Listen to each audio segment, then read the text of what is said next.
Hola a todos y bienvenidos. En este video me gustaría hablar acerca de estados energéticos y espectros de moléculas o espectros moleculares. Imaginemos que los átomos se han unido para formar una molécula y la energía potencial del sistema está en su valor mínimo. ¿Sí? Recomiendo ver el video pasado para ver las gráficas de esta energía potencial y los radios en donde se consigue el valor mínimo de la energía potencial. Entonces, considere una de esas moléculas en una muestra gaseosa de moléculas idénticas. Entonces, las contribuciones adicionales a la energía E de la molécula se pueden dividir en 4 categorías. ¿Sí? Entonces, este E es igual a la energía electrónica debido a las interacciones entre los electrones y los núcleos de la molécula. La energía de traslación debido al movimiento del centro de masa de la molécula a través del espacio. La energía de rotación debido a la rotación de la molécula alrededor de su centro de masa. Y la energía vibratoria debido a la vibración de los átomos constituyentes de la molécula. La energía de traslación es importante en la teoría cinética, pero no está relacionada con la estructura interna de la molécula, por lo que esta energía molecular no es importante para interpretar los espectros moleculares. La energía electrónica de una molécula es muy compleja porque implica la interacción de muchas partículas cargadas, pero se han desarrollado varias técnicas para aproximar sus valores. Aunque se pueden estudiar las energías electrónicas, se puede determinar información significativa sobre una molécula analizando sus estados de energía de rotación y vibración cuantificados.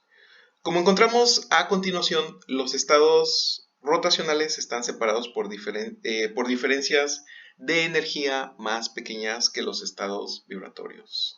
Todas las transiciones entre estos estados dan líneas espectrales en las regiones de microondas e infrarrojos del espectro electromagnético respectivamente. Entonces, veamos ahora cómo analicemos el movimiento rotacional de moléculas. Consideremos la rotación de una molécula alrededor de su centro de masa. Limitando nuestra discusión a la molécula diatómica, es decir, una molécula formada por dos átomos, la cual tenemos en la figura A. ¿Sí? Nosotros tenemos aquí dos átomos de una, digamos, masa 1, masa 2, tenemos este centro de masa, y esta molécula diatómica puede rotar alrededor del eje X y Z, por ejemplo. ¿Sí? Después analizaremos estos niveles de energía rotacional. ¿Sí? Entonces, veamos primero esto. Notando que las mismas ideas pueden extenderse a moléculas poliatómicas, ¿sí? O sea, de más de dos átomos.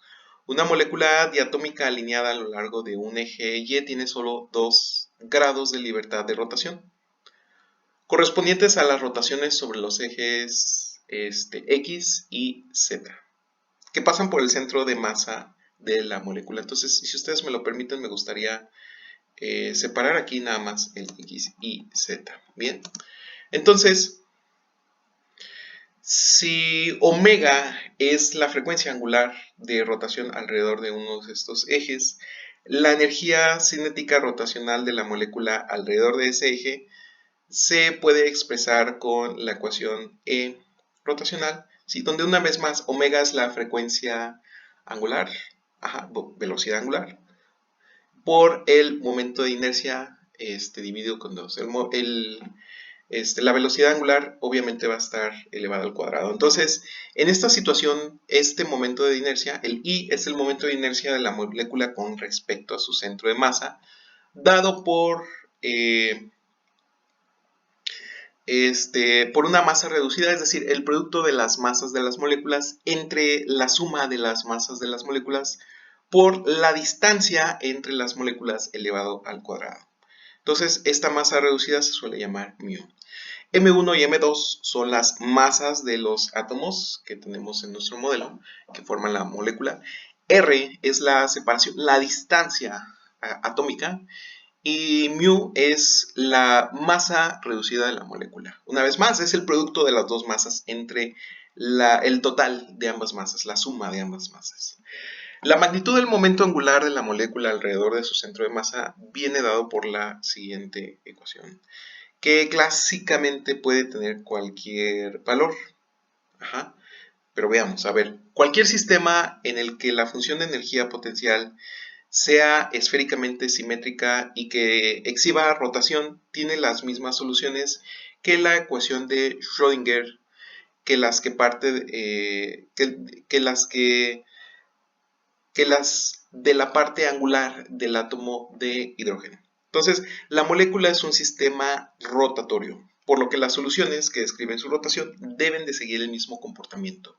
Una expresión paralela para la rotación molecular es la siguiente. Entonces vamos a tener L igual a un número entero, J, llamado un número cuántico rotacional, ¿sí? J por J más 1 por H barra, que es la constante de Planck reducida, ¿no? Donde J puede ser 0, 1 o 2. ¿Sí? Es un número entero. Entonces, una vez más, este número entero es llamado un número entero cuántico rotacional, que es lo que vemos en la figura B aquí arriba, ¿no? Entonces, recordemos que aquí arriba nosotros teníamos la energía y teníamos estos niveles de J, digamos 0, 1, 2, 3, 4, 5, hasta 6, ¿no?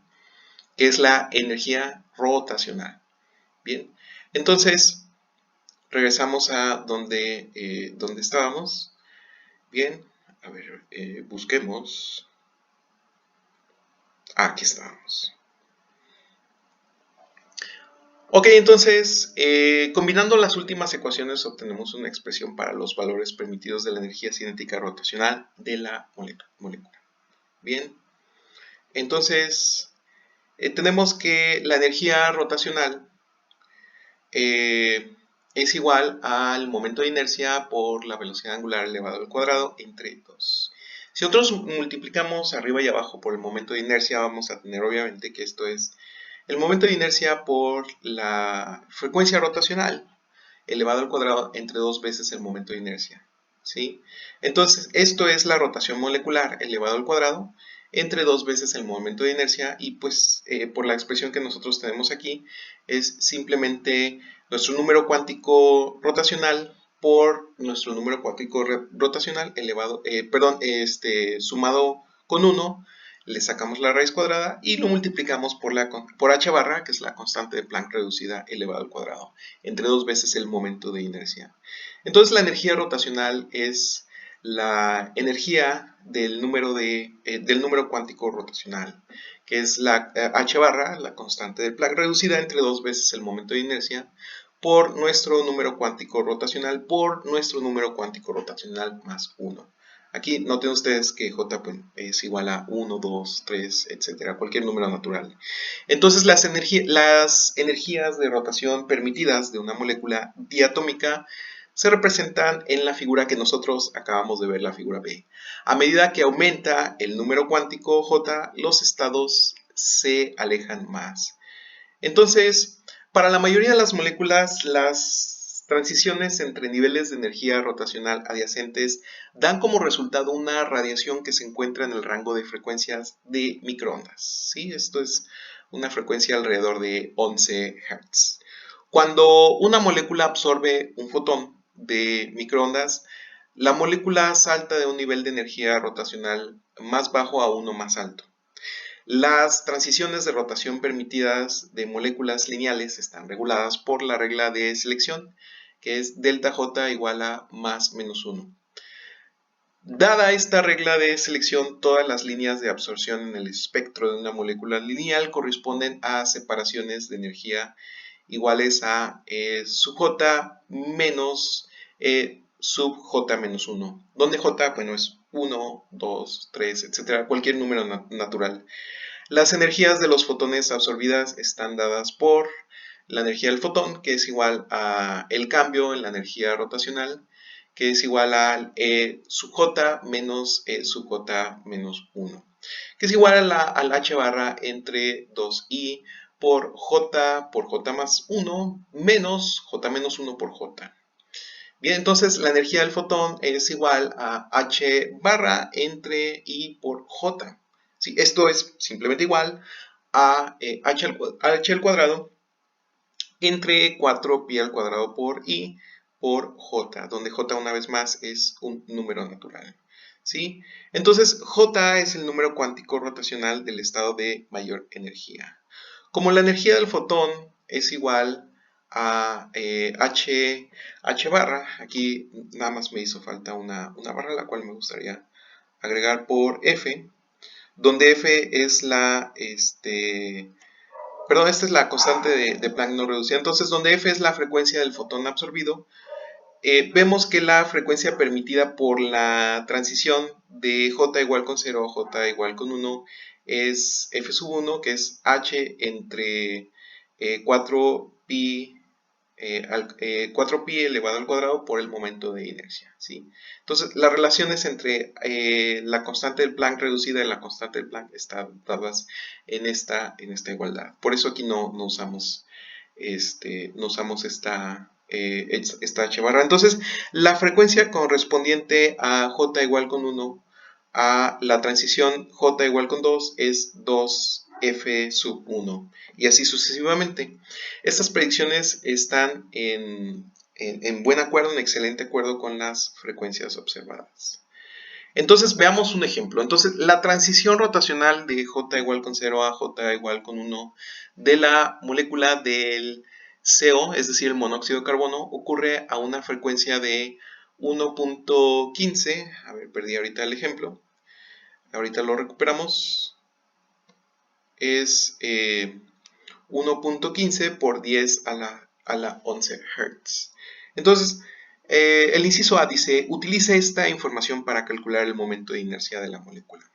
Entonces, la respuesta, el enunciado del problema nos dice que categoricemos este ejemplo como uno que involucra un tratamiento mecánico cuántico y que restringamos nuestra investigación al movimiento rotacional de una molécula diatómica.